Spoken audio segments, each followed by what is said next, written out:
حسن روحانی رئیس جمهور ایران هنگام تبلیغات در تهران به طرفدارانش گفت که ایران در روبروی یک انتخاب تاریخی ایستاده است. روحانی 68 ساله با حمایت از سازش اتمی به دست آمده با قدرت‌های جهانی در سال 2015 در آستانه انتخابات روز 19 می گفت که راه مکالمه با غرب را ادامه می‌دهد چون ایران دیگر در انزوا بودن نمی‌تواند. ملت ما می‌خواهد اعلام کند که آیا مسیر آرامش را ادامه می‌دهد یا می‌خواهد مسیر تنش را انتخاب کند.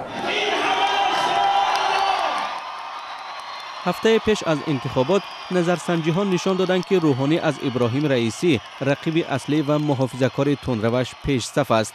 رئیسی میگوید که سازش اتمی فعالیت‌های هسته‌ای ایران را در عوض سبکی در تحریمات محدود کرد و فایده اقتصادی نیاورد.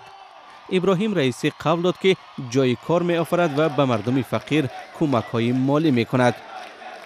برای طبقات فقیر و دهک‌های پایین یارانه آنها را 3 برابر تا مرز 150,000 تومان حداقل.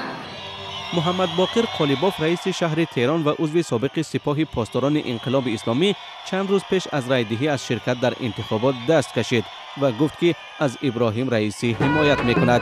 رقیبان انتخاباتی تلاش کردند از خشم مردم بیکار به نفع خود استفاده برند. تقریبا 30% جوانان ایرانی بیکارند. منفی بیشتر بوده، فقر و فحشا و اینجور چیزا بیشتر شده، بیکاری بیشتر شده، جوانان رو به اعتیاد آوردن.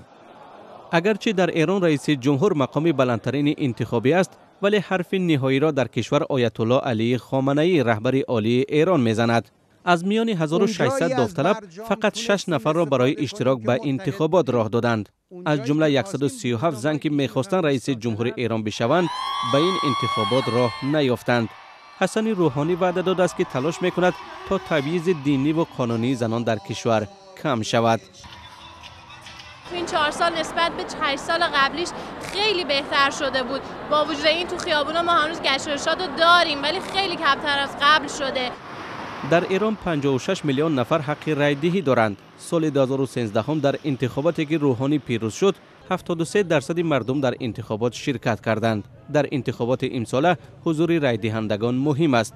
مسئله مهمتر مشارکت، نرخ مشارکت. من فکر میکنم این دیگه شناخته شده است که هرگاه نرخ مشارکت از حدود 60 تا 65% کل رای دهندگان بالاتر رفته ما پیروز شدیم در انتخابات.